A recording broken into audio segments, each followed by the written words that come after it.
Assalamualaikum warahmatullahi wabarakatuh. Perkenalkan, nama saya Retno Landari. Saya dari Prodi Administrasi Publik Universitas Aisyah Yogyakarta. Di sini saya akan memberikan presentasi mengenai mata kuliah Islam dan Iptek. Temanya adalah Sains dan Kebangkitan Islam. Baik, langsung saja kita mulai. Bismillahirrahmanirrahim. Pertama-tama, secara Al-Quran secara futuristik menegaskan bahwa Allah akan mengangkat derajat kaum yang berilmu sebagaimana juga Dia mengangkat derajat orang-orang yang beriman. Dalam Al-Quran surah Al-Mujadalah ayat 11.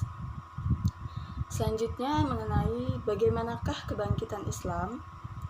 Seperti yang kita tahu, kebangkitan Islam dimaknai bahwa nilai-nilai Islam tersebut sejalan dengan modernitas, demokrasi, masyarakat sipil, ekonomi pasar, globalisasi, dan kelas menengah.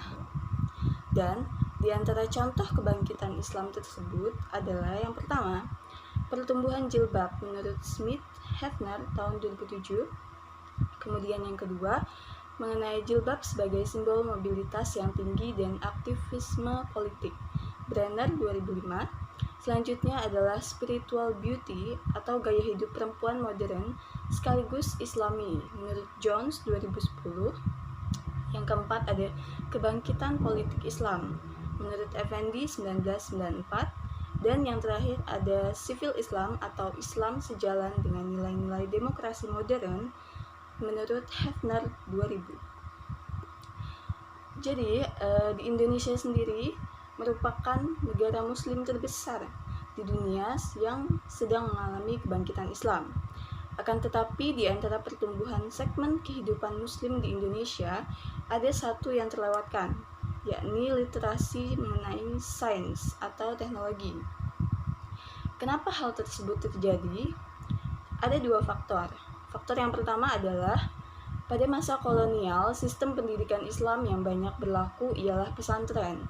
Bagi kaum pesantren yang terpinggirkan dan menganggap kaum kolonial sebagai kafir, sains merupakan produk kolonial yang juga dianggap kafir dan anti-Islam.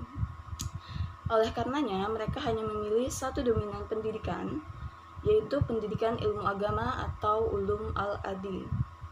Kemudian yang kedua adalah ilmu keduniaan, salah satunya ialah ilmu kedokteran, hanya menjadi domain segelintir orang, terutama anak priayi atau kaum bangsawan saja.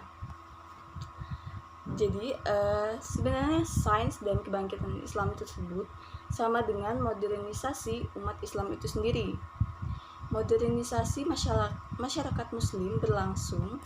Yang pertama, semakin modern masyarakat Eropa justru semakin sejalan dengan ide-ide sekularisme menurut Woodnow 1988.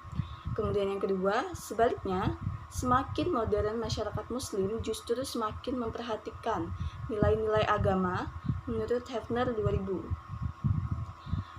Dapat kita tahu, pertumbuhan modernisasi masyarakat muslim ini tidak bisa diabaikan. Mereka membutuhkan koridor keagamaan. Jika tidak, lama-kelamaan mereka bisa meninggalkan agama atau bahkan mengembangkan bentuk-bentuk agama baru.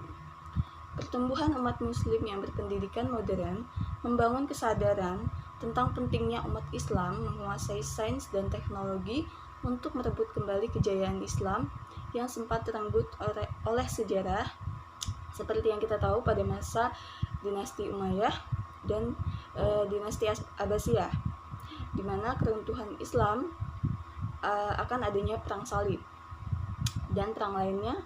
Kemudian menguasai sains dan teknologi tersebut merupakan instrumen paling penting dalam sejarah modern, dan hal ini menjadi kebutuhan mutlak bagi umat muslim untuk terus bergerak maju. Akan tetapi umat Islam di seluruh dunia tidak berdimensi tunggal. Di dunia Islam, interaksi Islam dan sains berlangsung dalam 3 pola, yakni sebagai berikut. Yang pertama, Islam dan sains merupakan dua domain yang berbeda, sehingga tidak ada konflik di antara keduanya dan tidak perlu integrasi di antara keduanya. Yang kedua adalah sains merupakan sebuah ethical project, sehingga setiap proyek sains harus disesuaikan dengan ajaran Islam. Yang ketiga, sains merupakan aktivitas sosial budaya yang diadopsi masyarakat barat dari kebudayaan muslim di abad pertengahan dan diadaptasi sesuai dengan kebutuhan, sehingga umat Islam seharusnya cukup mengadopsi sains barat dan menyesuaikannya dengan konteks kultural muslim di berbagai negara. Itu tadi merupakan sains dan kebangkitan Islam. Di sini ada satu hadis yang ingin saya sampaikan kepada rekan-rekan.